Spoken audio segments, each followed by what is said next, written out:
So, where will Baker Mayfield play next? That's another topic that he discussed while he was sitting on the couch next to the dog that was in the baked turkey pose. Here's Baker Mayfield. Where do you think you're gonna? Do you have any idea where you're gonna land? Oh man, if this would have been about a week and a half ago, I would have said Indianapolis, Seattle. I mean, it'd probably be the most likely option, but even then, and where you're sitting, you don't give a. I'm ready for the next chapter. Right. The next opportunity, because the only one I'm guaranteed with the next spot is 1 year, because I have one more year of a guaranteed contract. So I have 1 year wherever I go, and it's my next interview. It's something to put on my resume for the next job, whether it be I play that year wherever it's going to be and they extend me for longer, or if it's that year and then I get picked up somewhere else. I know I have this 1 year to do as much as I possibly can. And look, that's the right attitude. That's the right approach. And he sort of confirmed the Colts were where he was looking at first. And he didn't seem to be salty that the Colts chose 47-year-old Matt Ryan instead of Baker Mayfield. But then he said Seattle was the most likely option. Well, I know what you're doing. I get what you're doing. I'm just having fun. Hey, when you're closing in on 57, you can make fun about somebody who's 37 actually being 47 because, frankly, I would take 47. Although, based on how the last 10 years have gone big picture, I don't know that I'd want to live them again. So maybe I'm content to be 57 soon enough. Seattle Seahawks, the most likely option, according to Baker Mayfield. I don't know how Drew Lock feels about Baker Mayfield saying that publicly. And I've yet to hear any specific trade chatter that the Seahawks are going to make the move. The one thing I was hoping that we would get by way of insight from Baker Mayfield was whether he thinks there'll be a trade or whether or not he'll agitate to be cut.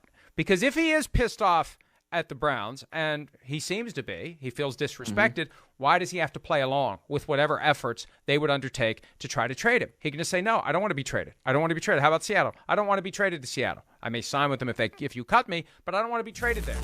I'd like to have more insight on that. And look, I don't want to diss the guys that were interviewing Baker Mayfield, but I didn't get the impression they really understood some of the nuances and the opportunities for meaningful follow-up. It was just kind of sit around and chew the fat, and that's fine. It gets a guy relaxed, but there's openings there to ask some probing questions, but first you got to understand the facts and the circumstances before you can even articulate the question. So I can't really fault them for that. That's not their lane, but there really was a lot of meat that was left on that bone.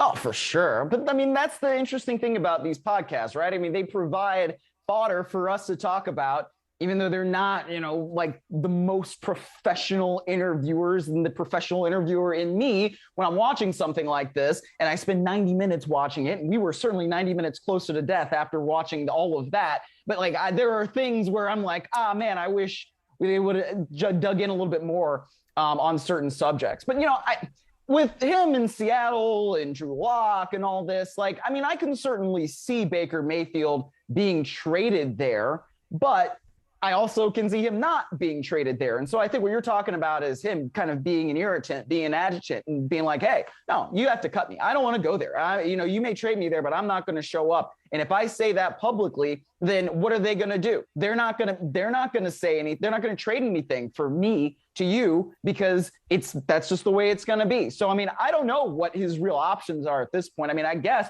it's going to have to be after the draft where we see where some of these quarterbacks go, that maybe something would start moving on the Baker Mayfield front, also the Jimmy Garoppolo front, for that matter. But the interesting thing is going to be next week, right? I think probably Baker Mayfield's not going to be in attendance at Brown's offseason program. Deshaun Watson is supposed to be.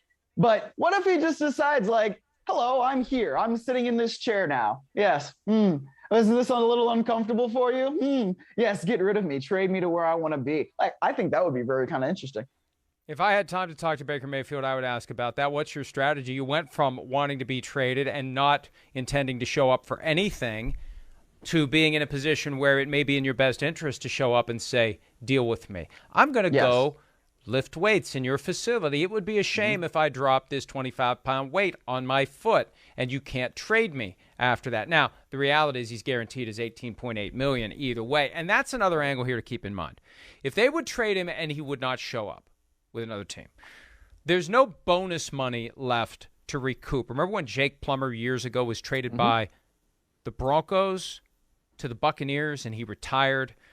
The Buccaneers ended up recovering like $3.5 million from Jake Plummer of bonus money that was paid to him by the Broncos because they held his rights. He didn't show up, and they were able to attack his bonus money. There's none of that, but he's not going to get his $18.8 million if he doesn't show up.